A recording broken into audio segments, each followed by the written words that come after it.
네, 반갑습니다, 여러분. 비오곤입니다. 오늘은 화요일인데, 말씀은 이제 반갑다고 이제 인사를 드렸습니다만,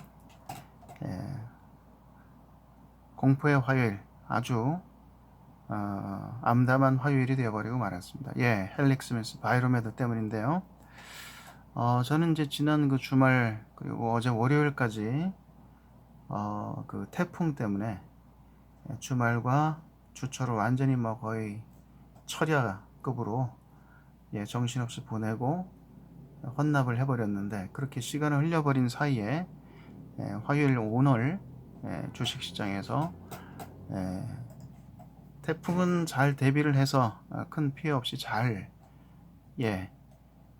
비껴갔는데, 물론 뭐 한 2, 3일 시간을 낭비하고 굉장히 좀 스트레스를 많이 받긴 했습니다만, 비교적 큰 피해 없이 잘 넘겼는데, 웬걸 이 그 주식시장에서 헬릭 스미스에서 그 태풍급 이상의 큰 한 방을 맞아버리고 마네요. 헬릭 스미스를 좀 이렇게 좋게 보시고 투자하시는 바이오 투자하시는 분들이라면 좀 타격이 좀 크실 것 같은데, 심심한 위로를 먼저 드리도록 하겠습니다. 12만 원. 자, 한가로 자 무려 잔량이 450만 주나 쌓여 있습니다. 그리고 상당한 그 외국인 매도와 그다음 그 공매도, 특히 눈에 보이지 않습니다만 공매도 물량이 역대급으로 쌓여 있는 것 같습니다. 자, 이 사태를 우리가 이제 저도 지금 이제 HTS를 좀 켜서 저녁 늦게 이렇게 상황을 좀 쳐다보고 있습니다만, 얼마나 당황스럽고 놀라셨나요? 다른 종목도 아니고 이 헬릭 스미스에서 초유의 사태가 벌어졌는데, 일단은 그 전례가 없는 사태이기 때문에 그 전대미문의 약물 혼용으로 인한 그 데이터가 오염이 되는 상황이 생겼습니다. 그래서 김선정 대표가 오늘 경과 보고를 하고 이렇게 설명을 했는가 본데, 여기 뭐 가보신 분들도 계실 것 같은데 어떤 그 정확한 내용이 좀 전달이 됐는지는 모르겠습니다만은, 김 대표 입장에서도 지금 얼마나 당황스럽겠습니까? 일단은 우리가 이 학자의 양심을 믿고 이분이 얘기하는 것을 있는 그대로를 믿어줄 수 있다고 가정을 하고 나하고 모든 것들을 한번 가정을 해봐야 되겠는데, 그래야 되지 않겠습니까? 사람을 한번 의심하고 들어가면 또 끝도 없고요. 너무 절망스럽지 않습니까? 그래서 일단은 다른 데도 아니고 서울대 생명공학부 교수 출신이니 본인이 그 학자의 양심을 걸고 벌이고 있는 일이라고 보면, 일단은 이분의 말을 있는 그대로 액면 그대로 믿어주죠. 물론 여러 가지 음모론이나 또 의심스러운 시각이 있을 수는 있습니다만은, 저는 일단 그렇게 있는 그대로를 한번 보겠습니다. 개인적인 의견입니다. 그래서 조사단을 꾸려서 11월 경에는 원인을 밝혀내겠다, 이렇게 얘기를 했습니다. 그래서 문제의 핵심은 뭐냐, 이 임상 3-1상, 그렇죠. 거기서 지금 중요한 그 데이터를 추려내서 보고를 해야 되는데, 그렇죠, FDA에. 근데 그 데이터가 오염이 됐다, 혼용이 됐다. 그래서 데이터를 정밀 분석하던 중, 그러니까 이 가짜 약을 투입할 거 아닙니까? 그렇죠? 환자를 두 그룹으로 나눠서 엔젠시스를 투여하는 그 환자가 있고, 가짜 약을 그 투입하는 환자가 있을 거 아닙니까? 그렇죠? 그건 누구도 모르죠. 담당 의사만 알겠죠. 그렇죠? 몇몇 핵심 인물들만 알고 있을 거예요. 그래서 환자 자체는, 내가 이 맞는 그 임상에 참여하는 환자는 이게 엔젠시스인지 그냥 물인지, 쉽게 말하면 생리식염수인지 이걸 알 수가 없어요. 그럼 그게 임상에 어떻게 보면은 참여 조건이니까요. 사인을 하고 우리 임상을 참여하는 거 아니겠습니까? 그렇죠? 그래서 근데 이제 그 데이터를 이 분석을 하다 보니까 이쪽 저쪽에서 여기도 엔젠시스가 나오고 저기도 엔젠시스가 나온다는 얘기죠. 이게 어떻게 된 거냐? 그래서 일단은 가장 큰 가능성은 그 해당 병원에서, 뭐 모든 병원이 그렇지는 않겠죠. 임상에 참여한 특정 병원에서 뭐 의료진의 실수라든가 어떤 이유에 의해서 위약금, 그러니까 가짜 약이 들어가야 할 환자한테 엔젠시스가 들어가 버리는 경우가 되는 겁니다. 그래서 이게 사실은 초유의 사태다라는 겁니다. 타이밍이 지금요, 굉장히 좀 이게 다른 그 임상도 아니고 엔젠시스, 헬릭스미스 엔젠시스에서 이 타이밍에 이런 게 나왔다는 게 참 아이러니하고 너무 쇼킹하네요. 자, 다만 이제 그 회사에서는 2,300원 정도 아직 그 현금이 있으니까 이거를 기반으로 해서 나머지 삼상을 계속 뭐 하겠다 뭐 이렇게 나왔는데요. 일단은 뭐 시간이 뭐 길게는 1년여 정도 딜레이가 되는 어떤 그것에 대한 뭐랄까요? 실망감이죠. 그렇죠. 그리고 이런 어떤 좀 그 네거티브한 결과를 어느 정도 예측을 하거나 이쪽에 배팅을 한 하방포 공매도 세력들의 승리라고 해둡시다. 어쩔 수 없습니다. 그렇죠. 자, 일단 그러나 헬릭 스미스가 그렇다고 해서 뭐 끝났느냐 뭐 그렇게 생각하고는 쉽지는 않습니다. 오히려 저는 만약에 이 그 사태의 어떤 책임 소재를 물론 뭐 따져서 못 하겠습니까만은 따져봐야 되겠죠. 물론 이게 따져봤을 적에 어떤 병원 의료진들의 임상에 참여하는 의료진들의 어떤 실수라든가 막 그런 쪽에 어떤 그 무게 중심이 좀 갈 수만 있다 그러면 오히려 이 주가가 떨어지는 것은 그렇다고 보면은 뭐 더 싸게 주식을 뭐 전혀 상상하지 못했던 가격에서 이를테면은 10만 원 밑에 뭐 7만 5천 원, 5만 원이 됐건 어느 정도 가격까지 떨어질지는 모르겠어요. 지금 그러나 하한가 잔량을 봤을 적에는 10만 원은 당연히 깨지는 거고 그 바닥이 7만 5천 원이 될지 5만 원이 될지는 모르겠으나 자 혹은 그 밑이 또 될 수도 있을지는 모르겠으나 자 뭐 한번 뭐 사태를 지켜보는 수밖에 없겠습니다. 얼마나 더 싼 가격에서 얼마 정도의 가격에서 바닥이 형성이 될지는 모르겠어요. 그리고 얼마나 더 횡보가 이어질지는 모르겠습니다만 아무튼 자 저는 그렇게 한번 바라보고 싶습니다. 그리고 그래서 위약군 환자 혈액에서 엔젠시스가 검출됐다. 그렇죠. 생리 식염수를 맞아야 되는 쉽게 말하면 예를 드는 겁니다. 그냥 물을 맞아야 되는 환자 혈액에서 엔젠시스가 검출됐다는 얘기죠. 이거는 임상 그 과정상의 실수가 아닌가. 그렇지 않고서야 엔젠시스가 위약군 환자 혈액에서 나올 이유가 없지 않습니까? 그렇죠. 자 이제 이거는 좀 장기전 양상으로 돌입을 해서 면밀히 조사를 해 봐야 되겠습니다. 자 그래서 최종 결론 도출은 내년에 시작할 두 번째 삼상 이후로 연기가 불가피하다. 뭐 그렇죠.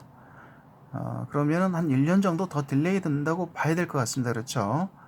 1년 정도. 그렇지만 아직까지는 이 엔젠시스의 어떤 뭐랄까요 본질적인 가치에는 뭐 큰 지장은 없는 것 같아요. 다만 이 어떤 그 뜻하지 않은 악재로 인해서 그 임상 기간이 딜레이가 됐다는 거, 그 어떤 시간, 그 비용적인 문제, 여기에 대한 어떤 그 투자자들의 어떤 뭐랄까요 불안감 그리고 1년을 어떻게 더 기다리냐 이거죠. 그렇죠.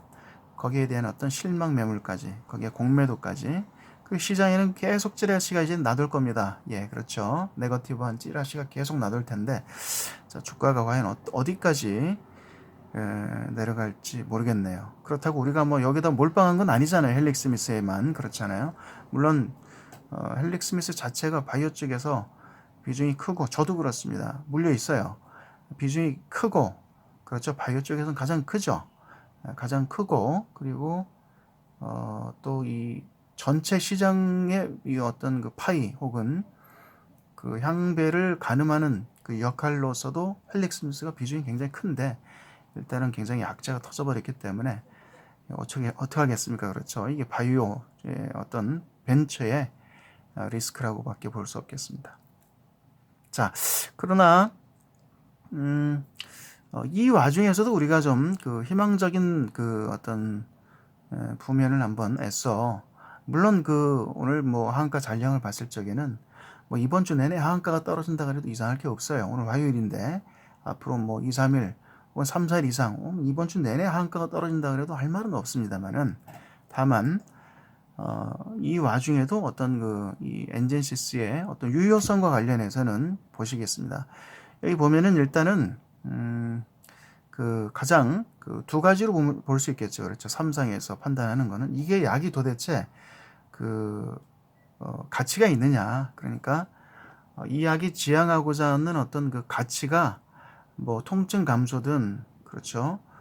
신규 혈관을 재생하는 것이든, 거기에서 실제로 효과가 있느냐, 이게 하나가 중요할 테고, 두 번째는 뭘까요? 부작용이겠죠. 그렇죠. 부작용. 이거를 맞았을 적에 어떤 그 환자가 겪게 될 어떤 부작용, 그렇죠. 금전적인 손해든 어떤 신체적인 뭐 손상이든 그런 것들이 얼마나 있느냐, 이 두 가지가 가장 크지 않겠습니까? 실제로 이 약이 효과가 있는 약이냐, 기존 그 어떤 비교, 그렇죠. 치료법이나 의약품과 비교를 해서 봤을 적에 이게 과연 약으로, 신약으로 승인해 줄 만한 어떤 효과가 있느냐, 이게 첫째겠고, 두 번째는 뭘까요? 물론 이게 뭐 바뀔 수는 있어요. 부작용이 얼마나 심하냐, 뭐 심하게는 사람이 어떤 뭐 되돌릴 수 없는, 그렇죠. 부작용이 예상이 되느냐, 그 비율은 얼마나 되느냐, 이런 것 아니겠습니까? 그런데 이런 것과 관련해서는 굉장히 아직도 희망적입니다. 예, 효과가 있는 것은 분명하고, 부작용 측면에서도 굉장히 좀 안전한 신약의 이 범주에 드는 것은 변함이 없어요. 이 두 가지는. 다만 중요한 데이터가 나와야 되는 자리에서 이 데이터가 혼용이 되면서 그걸 판단할 어떤 그 어떤 근거가 사라져 버리게 됩니다. 그렇죠? 왜냐? 이 위약군의 혈액에서는 엔젠시스 약물이 나와서는 안 되잖아요. 전혀 나오지 않아야 되지 않습니까? 근데 거기서 나왔다는 거는 이게 투약하는 과정에서 혼용이 됐거나, 뭐 이 주사 놓는 뭡니까? 간호사가 실수를 해서 그럴 수 있잖아요. 그렇죠? 저도 병원에 이 손가락을 다쳐서 한 두 달 정도 부산에 센텀 센텀 병원, 그 수부외과 병원에 한 두 달 누워 있었던 적이 있는데요. 몰라요. 맞는 사람 입장에서는 얘네들이 와서 막 그 간호사들이 자고 있는데 새벽에 와서 피를 빼가고 검사해야 되니까, 또 주사도 뭐 제대로 놓고 있는 건지, 뭐 주사기를 재사용하고 있는 건지, 때로는 그런 생각이 들 때도 있어요. 근데 환자 입장에서 죽겠는데 그거를 이거 확인할 방법이 없는 거예요. 그렇죠? 그네들의 의료진의 어떤 양심과 스킬에 전적으로 맡길 수밖에 없어요. 주사 특히. 그렇죠? 좀 깨림직하죠. 사람이다 보니까. 그렇죠. 그래서 뭐 이런 그 상황이 나왔다고밖에 좀 이렇게 위로를 할 수밖에 없습니다. 지금 상황에서는. 여기서 뭐 그렇다고 어떤 그 의심을 하고 말이죠. 꼬리에 꼬리를 무는 의혹을 제기하는 사람도 있을 텐데, 이거 효과가 없는 거 가지고 또 장난친 거 아니냐, 이렇게 얘기를 하는 분들도 있을 수는 있습니다. 이해는 됩니다만은, 예. 그렇다면은 헬릭 스미스를 우리가 만약에 버려야 한다면, 그러면 어느 기업을 우리가 믿을 수 있겠습니까? 지금 바이오텍 중에서. 그렇죠? 사실 답이 없는 거거든요. 저는 뭐 그렇게 하고 싶지는 않습니다. 자, 이제 결론 핵심은 바로 그거고요. 데이터가 오염이 됐다. 자, 그리고요. 최근에 이제 뭐 신라젠부터 시작해서 뭐 코오롱, 그 다음에 뭐 여러 한국의 바이오 업체들이 계속해서 엎어지고 있는데, 글쎄요. 이게 왜 이런 그 악재들이 계속해서 나올까? 그런 측면에서 우리가 좀 한번 생각을 해봐야 될 것 같습니다. 지금 그 전제로 깔고 가야 할 상황은 뭐냐면은, 한국의 바이오텍은 세계 시장에 진출하기 위해서 필연적으로 미국의 FDA 임상을 거칠 수밖에 없습니다. 그렇죠. 그렇지 않고서는 그냥 국소적인 지역적인 약으로밖에 성공할 수가 없어요. 국내에서 혹은 뭐 일본에서 그렇죠. 유럽의 몇몇 나라에서 뭐 중국에서 물론 그런 시장들도 크겠습니다만은 글로벌 시장에서 그래도 제대로 된 대접을 받기 위해서는 어차피 북미 특히 미국의 FDA 임상을 거쳐 가야 됩니다. 근데 그 과정이 지금 보시다시피 굉장히 험난합니다. 바늘구멍 같은 구멍이에요. 그렇죠. 확률입니다. 어렵습니다. 근데 지금 미국 그 시장에 특히 의료계의 화두를 우리가 먼저 알아둘 필요가 있을 것 같아요. 저도 전문가는 아닌데 미국 의료계의 화두가 지금 뭐냐, 딜레마가 뭐냐, 빅파마들의 가장 발목을 잡고 있는 게 뭐냐, 걔네들의 흥망성쇠, 잘못하면 회사가 망해서 엎어질 수도 있어요. 지금요, 미국 글로벌 빅파마들도 지금요 굉장히 중요한 시점이에요. 뭐 때문에 그런가요? 그 중에 하나가 바로 이겁니다. 오피오이드입니다. 오피오이드. 그래서 마약성 진통제 문제가 아주 골칫덩어리입니다. 쉽게 말하면 마약이라고 그러죠. 마약을 약쟁이들이 쓰면 그냥 마약이고 이걸 병원에서 의료용으로 쓰면 마약성 진통제 오피오이드가 되는 건데요. 미국은 이게 굉장히 심각한 문제입니다. 그렇죠. 2억이 넘는 인구인데 산모가 태아를 잉태하는 순간부터요. 어떻게 보면 태아인 상태에서부터 이 오피오이드, 마약성 진통제나 약물에 오염되는 사례가 굉장히 많습니다. 그러다 보니까 이렇게 태어나면서부터 그런 어떤 상황이 연출이 되다 보니까 미국은 이 약물 문제가 오남용 문제가 굉장히 심각합니다. 자의반 타의반 나는 내가 원하지 않던 태어나면서부터 뭐예요? 약물의 내성을 가지고 태어나고 약물에 어느 정도 중독이 돼 버려요. 그게 시스템적으로 왜 그런지는 모르겠는데 누가 나와서 지난번에 얘기하는 거 보니까 어떻게 보니까 그게 그 제약사들이죠. 그렇죠. 미국의 빅파마들 지금 뭐 난다긴다는 또 망해서 없어진 기존의 어떤 제약사들이 꾸며는 어떤 자가당착 혹은 음모론이에요. 그러다 보니까 지금에 와서야 이 미국이 이것 때문에 아주 골머리가 지금 뭐 서로 소송하고 소송 규모가 어마어마합니다. 그래서 지금 보시다시피 미국의 거대 제약사인 존슨앤존슨도요. 여기에서 지금 그 배상을 해주게 생겨서 수천억이에요. 수천억이고 이게 결국에는 수십조, 수백조 단위로 소송 규모가 커질 가능성이 높습니다. 이거 끝도 없어요. 예, 전 국민이 이게 지금 미국의 그 전 국민이 이 소송에 휘말릴 가능성이 높다고 봐도 무방합니다. 미국은 그런 나라입니다. 예, 우리의 상상을 뛰어넘어요. 이 오피오이드 마약성 진통제 약물이 어마어마합니다. 알게 모르게 이걸로 뽑아먹고 벌써 회사 뭐 망가뜨려 놓고 그 돈 가지고 날린 애들도 많고요.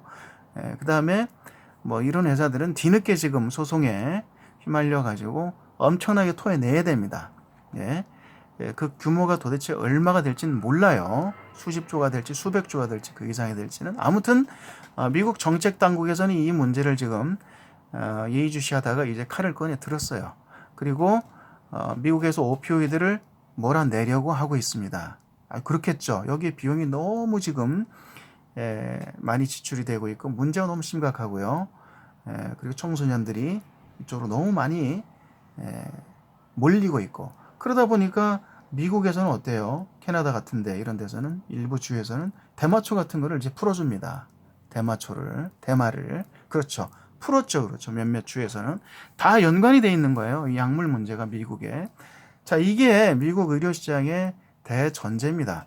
그래서 지금 리리카 같은 헬릭 스미스가 지금 타겟을 하고 있는 리리카 있죠. 그렇죠. 쉽게 말하면 극심한 통증을 수반하는 당뇨병성 신경병증. 그렇죠. 부작용이죠. 당뇨병의 부작용인데 리리카 같은 쉽게 말하면 강력한 통증약을 매일 복용을 해야 돼요. 여기 나오죠. 그렇죠. 리리카 같은 치료제는 매일 복용을 해야 됩니다. 가격은 좀 싸긴 한데 그래도 5조가 팔려요. 50억 달러가 1년에. 자, 내성이 생겨서 효과가 없어진다. 이게 문제입니다. 리리카. 그렇죠. 그래서 그렇게 되면 통증은 계속 남아있기 때문에 약은 안 듣고 어디로 가나요? 자연스럽게. 여기 보면 다음 타자는 뭐냐? 뉴신타 같은 마약성 진통제로 어쩔 수 없이 넘어가게 돼 있어요. 근데 보시다시피 미국에선 이 마약성 진통제가 너무 큰 문제고 정부 당국에서는 이걸 지금 밀어내려고 합니다. 그리고 지금 이게 비마약성 통증제로 분류가 되어 있는 리리가 같은 약들도요. 너무 부작용이 심하고 내성이 생기고 오남용이 심하다 보니까 이것도 이런 약물들도 마약성 진통제로 지정을 해야 된다는 얘기가 나온답니다. 그래서 기존의 비마약성 진통제로 사용하고 있는 약들도 지금 여차하면 마약성 진통제로 분류가 될 가능성이 높아요. 예, 그러면 어떻게 하냐는 얘기죠. 이 통증이 일반인들의 상상을 뛰어넘습니다. 신경병증, 통증 이런 게요. 쉽게 말하면 바늘로 막 이렇게 찌르는 거죠. 그렇죠. 예, 이 말단부를 혹은 이렇게 잘라내는 듯한 통증이에요. 그런 통증을 매일 겪어야 됩니다. 매일. 그렇죠. 그래서 이 당뇨병 환자에게 나타나는 당뇨병성 신경병증 DPN이고요. 그 중에서도 아주 극심한 통증을 동반하는 통증성 당뇨병성 신경병증, 이게 PDPN입니다. PDPN. 그래서 제가 오전에 그 김선영 대표의 유튜브 영상을 제가 짤막하게 봤는데, 어디 뭐 뉴스 채널에서 올려온 거를 지금 김선영 대표는 바로 여기 보면 모든 회사의 역량을 현재 BM202 DPN이죠. 그렇죠. PDPN에 통증성, 그냥 일반 통증이 아닙니다. 아주 극심한 통증이에요. 극심한 통증을 유발하는 당뇨병성 신경병증 치료제, 여기 PDPN인데 지금 헬렉스미스의 모든 그 전사적인 역량을 여기다 좀 쏟아붓고 있었다는 얘기입니다. PDPN에 BM202 DPN으로 아이스 브레이킹을 해서 먼저 문을 열고 그 뒤를 이어서 여러 가지 적응병에 쉽게 말하면 파이프라인을 추가를 해서요, 여러 가지 적응증을 뒤따라서 임상을 들어가겠다는 BM202 DPN의 성공을 발판으로 해서, 그리고 거기서 자금이 들어왔을 적에 그걸 시드머니로 해서 계속해서 임상을 해서 모든 그 자사가 진행하고 있는 파이프라인을 착착착 진행을 시키겠다고 했는데, 그런데 여기서 지금 이렇게 아까 보셨다시피 데이터가 오염이 되면서 틀어졌죠. 그래서 아무튼 이쪽 통증성 당뇨병성 신경병증, 이 PDPN의 전사적인 헬릭스미스의 역량이 집중이 되어 있는데, 여기서 약간 좀 삼상일상에서 전기죠. 삼상 전기에서 약간 어긋났습니다만, 그렇다고 해서 완전히 엎어진 건 아니라고 보고 싶습니다. 자, 그래서 제가 이 얘기를 이렇게 어디로 이렇게 결론을 도출하나 잘 보십시오. 자, 미국은 지금 오피오이드 마약성 진통제 때문에 많은 사람이 죽어갑니다. 미국에서 수만 명이 죽어가요. 이 마약성 진통제 때문에. 앞으로 이 문제는 또 심각해집니다. 그렇죠. 그리고 거기에 따른 의료 비용이 한 해 수십조, 수백조가 발생을 하고 있습니다. 그리고 이미 오피오이드 오남용으로 인해 가지고 전 국민적인 어떤 불신이나 부작용으로 인해서 소송 규모가 어마어마하게 커지고 있고요. 골치가 아픕니다. 국력 낭비죠. 그렇죠. 그리고 국민들의 삶의 질도 굉장히 저하되고 있습니다. 미국이요. 문제거리, 이거 지금 뽑아내야 돼, 해결을 해야 돼요. 자, 그렇다 그러면 이런 어떤 새로운 그 기전으로 한 유전자 치료제든 뭐 자연유래 물질이든 마약성 이 진통제가 가지고 있는 이러한 부작용에서 완전히 프리할 수 있는 새로운 치료법에 기반한 이런 어떤 치료법, 유전자 치료법 혹은 뭐 자연유래, 그렇죠, 자연에서 유래한 신개념 치료법, 또는 뭐 줄기세포를 위한 이런 세포 치료법, 이런 어떤 새로운 치료법에 근거한 어떤 통증을 억제하고 컨트롤할 수 있고 근원적으로 치료할 수 있는 새로운 치료법을 갈구를 할 수밖에 없는 상황입니다. 의료계든, 그렇죠, 정부든, 또 환자들 입장이든, 그렇죠. 그건 변함이 없어요. 변함이 없습니다. 자, 그런데 여기에서 헬릭스미스가 지금 이렇게 치고 올라오고 있는데, 헬릭스미스는요 다 걸쳐 있습니다. 일단은 이 당뇨병성 신경병증 PDPN의 타겟을 맞춰 있지만은 이게 일단은 성공을 하게 되면은 이 적용 분야가 엄청납니다. 그렇죠? 뭐 지금 골치 아픈 모든 질병들, 암이든 뭐 당뇨병성의 합병증이든 여러 가지 질병이 뭐예요? 기본적으로 극심한 통증을 수반을 하게 돼 있죠. 그렇죠? 그래서 통증이 있는 모든 질병에 이러한 PDPN, BM202 라인이 다 갖다 붙일 수가 있어요. 어떻게 보면은요. 굉장히 위협적인 존재 아닐까요? 굉장히 위협적인 존재죠. 그렇죠? 그러나 환자들 입장에서는 상당히 갈구를 하고 있겠죠. 목이 마르고 있겠죠. 저거 좀 빨리 나와서 우리가 좀 저런 걸 좀 신개념 치료법으로 돈은 있으니까 미국의 환자들은 돈은 있는데 돈이 문제가 아니고 뭐 몇십억씩 들어가는 게 아니니까 끼케야 1년에 5천만 원, 6천만 원이면 새로운 이 치료 방법을 통해서 더 나은 삶의 질을 갈구할 수 있어요. 살아갈 수 있어요. 돈이 많이 안 들어갑니다. 이렇게 몇 억씩 들어가는 게 아닙니다. 그래서 이걸 갈구하는 환자들의 니즈는 엄청날 겁니다. 있어요. 엄청난 니즈가 있는데 시장도 있고 니즈도 있고요. 그리고 굉장히 밝은 면이 있습니다. 삼박자가 딱딱딱 맞아 떨어지지 않습니까? 그렇죠? 이 시점에서. 근데 지금 약간 어떻게 보면은 눈에 가시 같은 존재들이 있을 거예요. 이걸 좋지 않게 보는 시각을 가진 자들도 분명히 있을 겁니다. 그렇죠?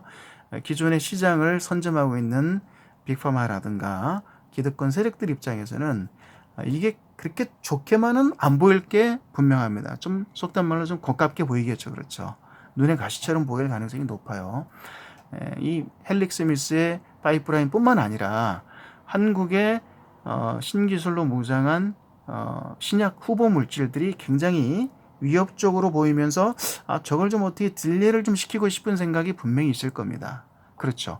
일본이 지금 한국의 반도체를 공격하는 것과 비슷하다고 볼 수 있겠죠. 물론 다 그렇지는 않겠죠. 미국의 의사들이나 학계가 그만큼 썩지는 않았을 텐데 중요한 건 그게 아니고 분명히 반대 세력도 있다. 견제하는 세력도 있다는 얘기예요. 근데 그걸 우리가 어떻게 본질적으로 파악할 수는 없어요. 그래서 중요한 거는 그게 아니고요. 이 상황을 좀 전문가의 이 입장을 그 시각을 빌어서 한번 보도록 하겠습니다. 여기 보면 이런 기사가 있는데요.